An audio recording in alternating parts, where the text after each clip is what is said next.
दत्वा सहायं निजपादतोषम्। आदरणीय मंच पर उपस्थित और सृष्टि प्रकरण चालू करते हैं। ये जीवन 25 वर्ष तक चलता है। 2-4 बाल बच्चे हो गए, अब उनका शादी ब्याह जब जाजन हो गए है, होते होते ही अवस्था समाप्त हो जाती है। 100 वर्ष के हिसाब से यह नियम था। उसके बाद पति पत्नी एक साथ रहते हुए फिर पूर्ववत ब्रह्मचर्यावस्था में चले आ गए। इसी का नाम है वानप्रस्थ। जो है के लिए वान संन्यास जीवन जो है लेते हैं, वो जो है सब कुछ को छोड़ करके पूरे जीवन में जो है गुरु के शरण में जा करके ध्यान साधना। अब संन्यास जीवन तो समाप्त। अब चौथे वर्ष में कहा, चौथे वर्ष नृप कानन जाए तो ठीक से लोग सेवा नहीं कर पाते, उनको हवा दवा भोजन का इंतजाम नहीं कर पाते। जो माता बच्चे को जन्म देकर ये गर्भ का भार ढोकर और प्रसव के पीड़ा को बर्दाश्त कर और उसके बाद 3-4 बरस तक उसके गंदे संदे को नरक का जो है भार उठा करके उसको पाल पोस करके बड़ा बनाते हैं। पिताजी ढाका, बंगाल, लुधियाना, हरियाणा, आकाश पाताल एक मेहनत करके बच्चे को पढ़ाई लिखाई के लिए कोई कसर बाकी नहीं रखता। अब बताइए, उस माता पिता को अगर बच्चे से पुत्र का अर्थ होता है पुमन अत्रोमन, जो नरक से मुक्ति दिलाए उसका नाम है। नरक अवस्था है वृद्धावस्था। जवानी में अपने से भी हम स्नान कर लेते हैं, कपड़ा साफ कर लेते हैं, भोजन बना लेते हैं, किसी को सहारा का जरूरत नहीं। लेकिन बुढ़ापा एक ऐसा है जिसमें सहारा का जरूरत। ऐसे समय में ही जो है वैराग्य आश्रम में भी, विरक्त आश्रम में भी शिष्य बनाते हैं और शिष्य को सारे बोध दे करके उसको जो है स्वास्थ्य ही धन है, हेल्थ इज वेल्थ। तो स्वस्थ रहने के लिए जो है हमेशा प्रकृति से लगाव रखना चाहिए और भोजन भी प्राकृतिक भोजन करना चाहिए। इसके लिए कबीर साहब कहते हैं, अकुरज भकेतो मानवा अरज बीज भकेतो स्वान, अजीब बधेशो काल है सदा नरक परमा। अब पति के लिए पत्नी मृदुभाषिनी है और पत्नी के लिए पति भी प्रिय बोलने वाला है। एक दूसरे के पूरक, एक दूसरे के सहयोगी है ना। और जिस संतान के लिए कोई कसर बाकी नहीं रखते हैं माता पिता, वो संतान कैसी हो, आज्ञाकारी। हमें माता पिता के पढ़ लिख लेने के बाद माता पिता के आज्ञाकारी और सेवाकारी हो। और पति पत्नी दोनों, हम लोग उदाहरण रामायण का देते हैं और सब दृष्टांत दे करके बताते हैं कि वास्तव में मनाए कि वहाँ जो सुनैना विदा किया करती है सीता जी को, तो कहती है सास ससुर गुरु सेवा करियो, पति रुख लखी कारज अनुकरियो। है न, ये सीते जाती हो तो हमारे जैसे माँ, पिताजी जैसे वृद्ध, तो ससुर के रूप में, एक माँ सास के रूप में उनको सेवा करना और पति तुम्हारे परमात्मा है, ईश्वर है। उनके हमेशा जो है आज्ञा में रहना, है ना, ये सीख देती है ना। क्या है, इसी से राम का महत्व बढ़ा, है ना। नहीं तो राम का अगर कौन कोई जगह लिया जाएगा, है ना, तो सीता से बहुत मैंने दूर फेंका जाएगा। ये पारस्परिक जो है ये पारिवारिक जीवन ऐसा होना चाहिए, है ना। सवेरे उठ करके, हमारे कबीर वचन ग्रंथ में नियम है, सवेरे उठ करके माता पिता को नमस्कार। अगुआ का बनाया गया था कि एक भी वैष्णव नहीं, जिसी समय जन्म होता था तो छठियारी में उनको अगुआ नहीं मारा बांध हुआ। अभी भी जाते हैं नेपाल में तो सिकर कटेरी पहाड़ के ऊपर में है, वहाँ एक भी बच्चा वो वैष्णव रहते हैं। संजोग से वहाँ हम पहुँचे हुए थे, एक लड़की का जन्म है, उसका छठियार था, तो बताए कि नहीं साहेबे के द्वारा माला हो जाए, अच्छा ऐसा संजोग है। उसको माला पड़ा, उसका नाम मीरा रखा और अब वो एमए कर गई, है ना। वहाँ एक भी वह वैष्णव नहीं, और उन लोगों का जोधपुर होता है, करते हैं तो साग भाजी लगाने के लिए छोटा ये इतना मेहनत कर लोग होते हैं। और अधिकांश लोग जो है 100 वर्ष लगभग खाद्य पदार्थ, इसमें कोई शक्ति नहीं है। कोई बतावे, साबित करें कि खैनी बीड़ी सिगरेट में शक्ति है, नहीं, इसमें शक्ति नहीं है। इसमें निकोटीन नाम का विष है जो शरीर में जहर पैदा करता है, जो बीमारी पैदा करता है, और इसको जो है हमारे संत महापुरुष जो है वर्जित किए हैं। इसीलिए हम सभी जितने भी अनुयायी हैं, हम लोग माला बांधते के समय में कहते हैं जी पर दया रखना, भाई साधु का सेवा करना, गुरु का ध्यान करना, मांस मछली नहीं खाना, तारी दारू शराब गांजा भांग अफीम तंबाकू बीड़ी सिगरेट खैनी शिखर जर्दा व खाद्य नहीं खाना, सादा जीवन उच्च विचार। माता पिता का जीवन अगर ऐसा है तो उसका बच्चे पर अच्छा संस्कार पड़ता है ना। समझा भाव के कारण मैं उधर दृष्टांत में नहीं जाना चाहता हूँ, और आपके बीच हमारे पूर्व वक्ता भी इस पर थोड़ी चर्चा कर चुके हैं कि ये जो है एक पवित्र यज्ञ, शादी विवाह, ये दो जो है परिवारों का, अनजान दो आत्माओं का ये मिलन है, और उस मिलन में ये संत महापुरुष का जो है रोल, उसमें आशीर्वाद दें कि दोनों का जीवन ठीक से स्वस्थ पूर्वक व्यतीत होकर के और जीवन जो है समन्वित जीवन जिए, है ना। ये आशीर्वाद ये तो भगवान राम के अनुसार उसके पहले गिरधारी हैं, आज है, और उसके बाद विवाह 21 तारीख को होगा। संयोग से हम महानार गए हुए थे तो बसंत बाबू से हमको वहाँ मुलाकात हुई थी, है ना। उनको बताए थे कि हम वहाँ कबीर मठ बनाए हैं 3 कट्ठा जमीन में, उस होकर के आएंगे तो कभी भी उधर हमारे नाम से खोज करेंगे, दर्शन देंगे। मठ है वहाँ शादीपुर में, रोड पर ही है ना। तो उन्हीं के मन ये क्या कहे सुपुत्री से इनका जो है बड़े हैं सुपुत्र का जो है विवाह तय हुआ है ना।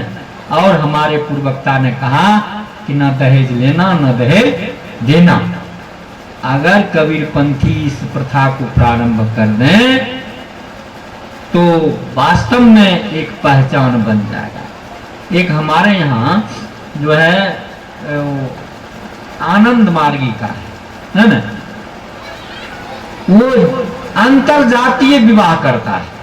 उन लोगों का तय हो जाता है, लड़का लड़की अपने पसंद कर लेते हैं, और देने लेने की बात अपना माता पिता जाने, और जात का भी जो है कोई मतलब, कोई जात हो उससे कोई मतलब नहीं है, ऐसा संबंध वो लोग प्रारंभ किए हैं। कबीरपंथी से आगे चला गया वो लोग इस मामले में, है ना।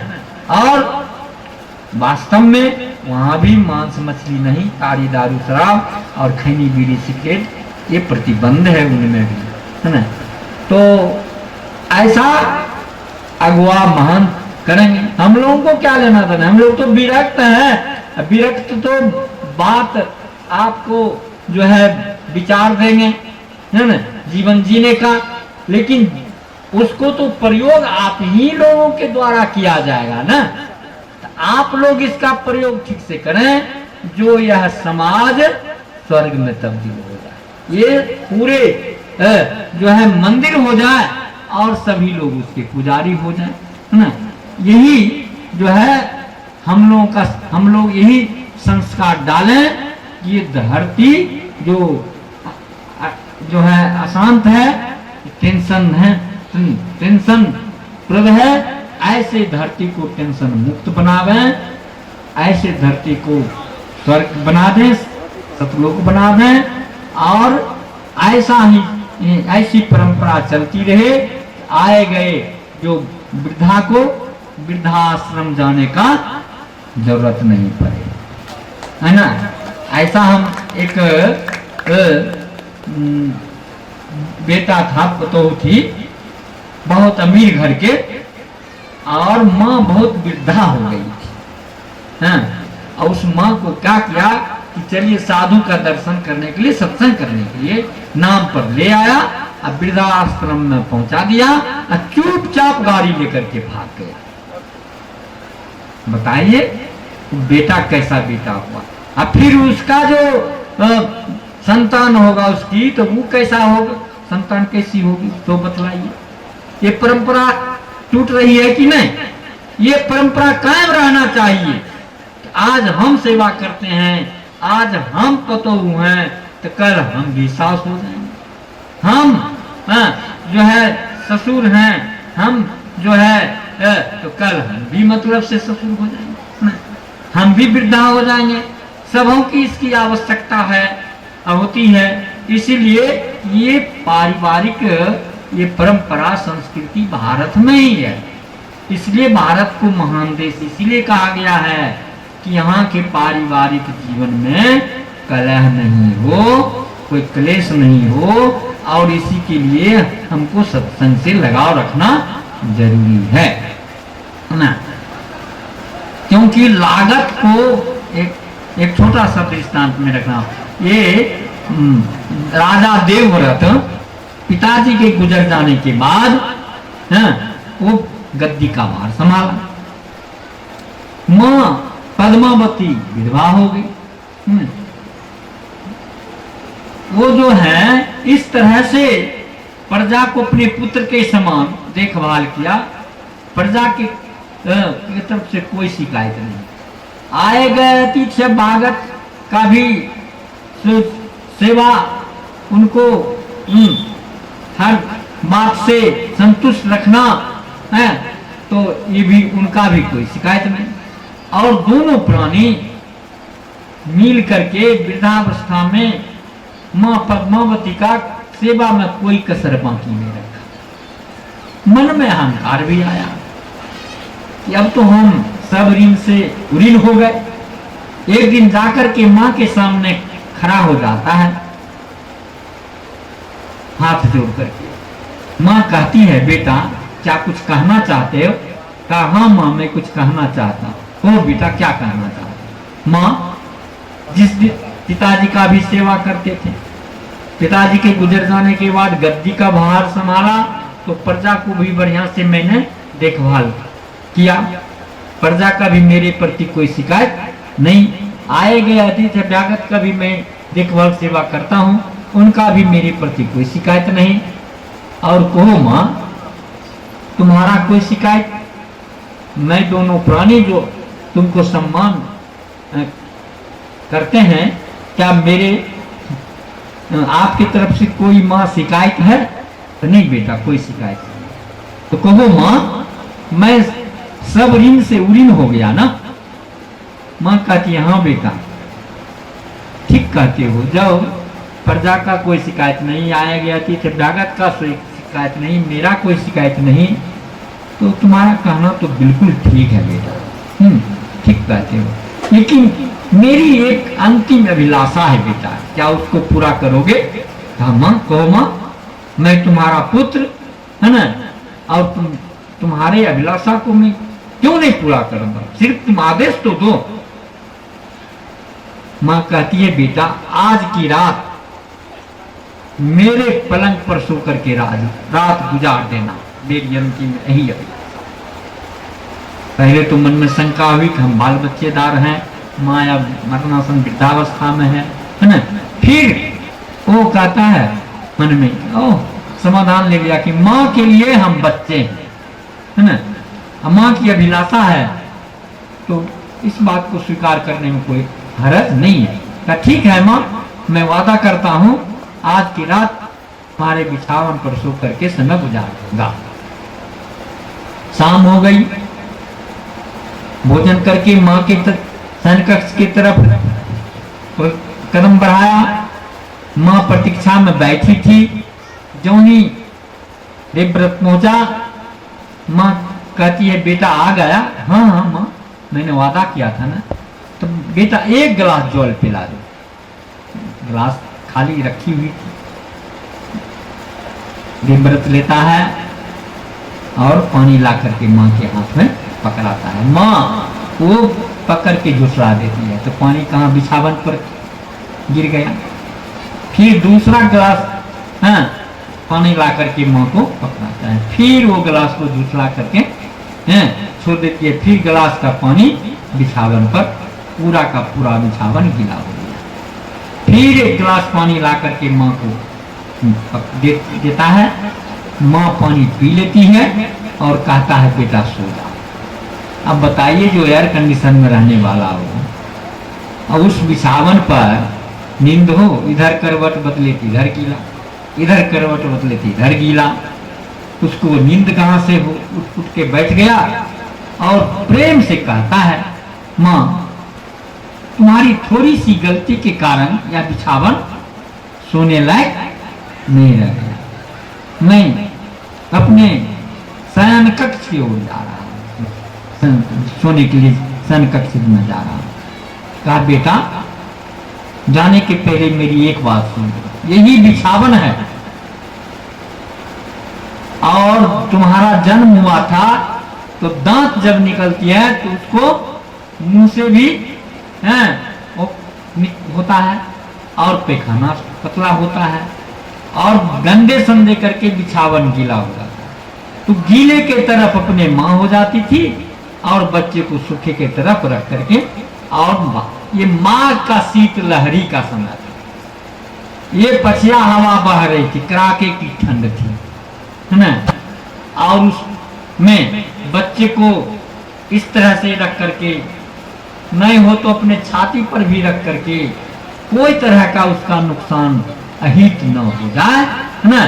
माँ की ऐसी बच्चे के साथ वो अपना सेवा करती है ना। इतनी लागत माँ प्रसाद नहीं दिया। हम कहा देखो ये दुर्गोमय बेमा, ये नहीं न समझाया कि उसकी लागत है, उसको भी प्रसाद दे दो। अरे समाज के लोग भी बेईमान, कभी पूछा कि तुम्हारी माँ को नहीं देखते हैं, है ना, और सबको भोज भात खिलाया, तो क्या करें, हम गोतनी से बोल करके हम अपना दुख प्रकट कर रही थी कि देखो ना, हम कुछ बिगाड़े नहीं और हमको एक ठो बतसू नहीं दिया, खाने के लिए नहीं पूछा, है ना, सब इतना खर्चा किया है ना, गाँवों को लोग बेईमान, दुर्गो जी बेईमान, है, कोई रास्ता नहीं बताया। यही बात उससे बोली। अब उसकी पतोहू जा करके उलट करके थोड़ा लगा के बोल दिया कि वो दुर्गा जी की करते अगर बेटा बचते से, है ना, वो कतनो दुर्गा जी के कुछ न करो अगर बेटा बचते ही नहीं। अब वो क्रोध में पत्नी के कहे पर आकर के जो हमारे आंख में ऐसे ऐसे करके आया, जो ठीक आंख थी उसी में उंगली भोंक दिया, है ना। सब क्या करेंगे, सदका कैसे देखें संसार को, कहिए ये अज्ञान क्यों? इसीलिए कि उनको सत्संग का बोध नहीं। दुर्गा जी का पूजा करे, सरस्वती जी का पूजा करे, चाहे लक्ष्मी जी का पूजा करे, जब तक वो सत्संग में नहीं आएंगे ज्ञान नहीं होगा। संजोग से साहब परिवार पहले से जो है वैष्णव परिवार, सत्संगी परिवार, और जीवन में आकर के साधुई जीवन माना पड़ गया। नहीं तो हम लोगों की वही दशा होती ज्ञान के अभाव में। आज युवक लोग नहीं बैठते हैं सत्संग में। पहले युवक लोग आते थे पढ़ करके तो शास्त्रार्थ करते थे, को हम कथम इदम जातम कोई कर्ता विदते उपादानम किमस्ति विचार स्वमिदृश है, मैं कौन हूँ, संसार क्या है, मेरा और संसार का तादात्म्य संबंध क्या है, कल्याण कैसे होगा। काव्य शास्त्र विनोदेन कालो गच्छति धीमताम व्यसनेन च मूर्खानाम निद्रिया कल है। वाह, विद्वानों का समय जो व्यतीत होता है काव्य शास्त्र के आनंद में। और मैं तो देखिए ताश खेलते रहता है, जुआ खेलते रहता है आदमी, जो है बात बतक्कर में समय बिता देता है, लेकिन अपने जीवन पर कभी विचार नहीं करता। ये कब विचार होगा? एक गुरुजनों के तो हमारे परिवार का, समाज का ये संस्कार बदलेगा और एक अच्छे स्वस्थ समाज का निर्माण होगा। अपना कल्याण और सुंदर सब समाज का निर्माण, यही मनुष्यों का, सारे मनुष्यों का यही लक्ष्य होना चाहिए। तो समय बहुत ज़्यादा मैंने ले लिया, इसलिए थोड़ा कहना पड़ गया, क्योंकि अवसर था, है ना, और मौका भी ऐसा हुआ कि इस तरह का मौका तो मिलता नहीं, क्योंकि सब लोग वो पंडित पुरोहित से ये सारे काम कराते हैं। आज संत गुरुजनों के द्वारा ये क्या कहते हैं, गाड़ी का काम होगा और फिर शादी विवाह जो है वो संबंध में जाएंगे 21 तारीख को। तो मैं मास्टर साहब को बहुत बहुत साधुवाद देता हूँ। इनके पूरे परिवार को अच्छे स्वास्थ्य और समृद्धि की कामना करता हूँ, और आप सभी श्रोताओं को भी अच्छे स्वास्थ्य और समृद्धि की शुभकामना करता हूँ। इन विचारों के साथ सभी स्वस्थ रहें, सभी सुखी रहें, सभी निर्भय रहें और सबका मंगल हो। और यह संस्कार हमारे राम गुलाम साहब पूर्व स्वर्गीय सतलोकवासी महंत के द्वारा मिला हुआ है, जिसके आधार पर ये परिवार अभी खास करके 1900 का परिवार पूरे शिक्षित है ना, हर तरह से सूझबूझ और सभी वैष्णव हैं ना, और इस रीति रिवाज से जो है ये संबंध स्थापित हुआ है। तो बहुत बहुत मैं इन्हें धन्यवाद देता हूँ। इनके अच्छे भविष्य और समृद्धि और शांति की कामना करता हूँ। और एक बात, मास्टर साहब को जो है ऐसे अनायास मुझसे निकल गया, अगर मास्टर साहब अगर कन्हारी चलाएंगे तो मैं इन्हें जो है कन्हारी का भोग दूंगा। लेना हमको लाते है ना, इन भाइयों में जो विवाद हुआ वो पंचायत करना पड़ गया, न पंचायत में लाते न अनायास में देते हैं। सबका आदेश तो मानना ही पड़ेगा ना। अभी हम संतों के समक्ष दूसरा सरकार पहुंचे हुए हैं और आप संभालेंगे शिष्य वर्ग को, समझे ना, तो वही है ना।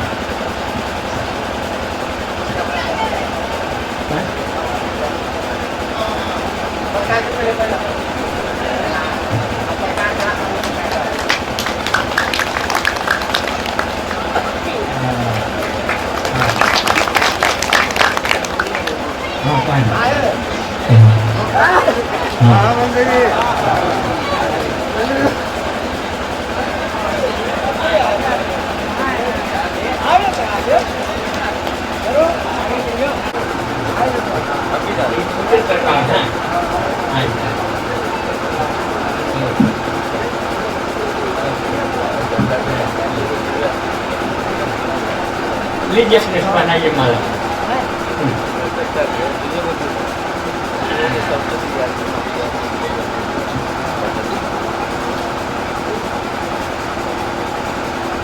ऐसे ही परिवार की आवश्यकता है, संस्कार डालने की आवश्यकता है।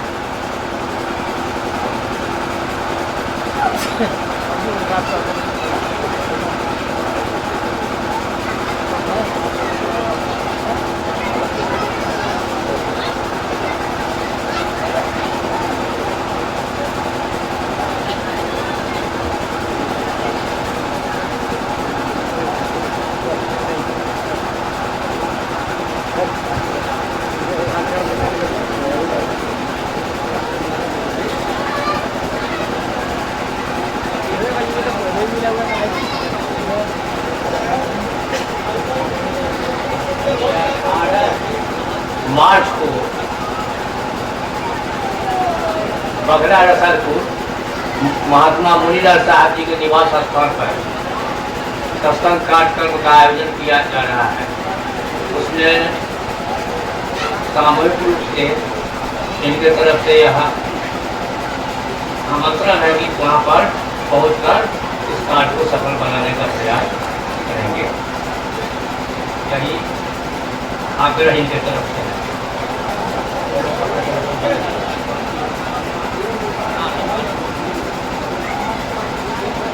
सबसे आज प्रसन्नता की यह बात हुई, कबीर पंथ को मजबूत करने के लिए और कुछ महाराज श्री राम गुलाम साहब के विचारों को उनके अनुकूल फैलाने के लिए आचार्य प्रवर ने बहुत बड़ा काम किया है। और इन्होंने कहा कि इनको तो साहब जी ने ही बोल दे दिया था, इनका समर्थन भी हासिल इन्होंने किया, लेकिन कानूनन तौर पर वचन मनुष्य परंपरा के महात्मा का चयन अगर आचार्य प्रवर के द्वारा हुआ करता है तो दुनिया में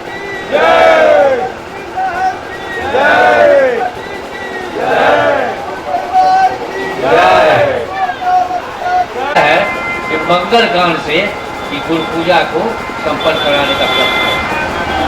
मार्च सोमवार है, आप लोग पानी के तरफ से यही आग्रह चरण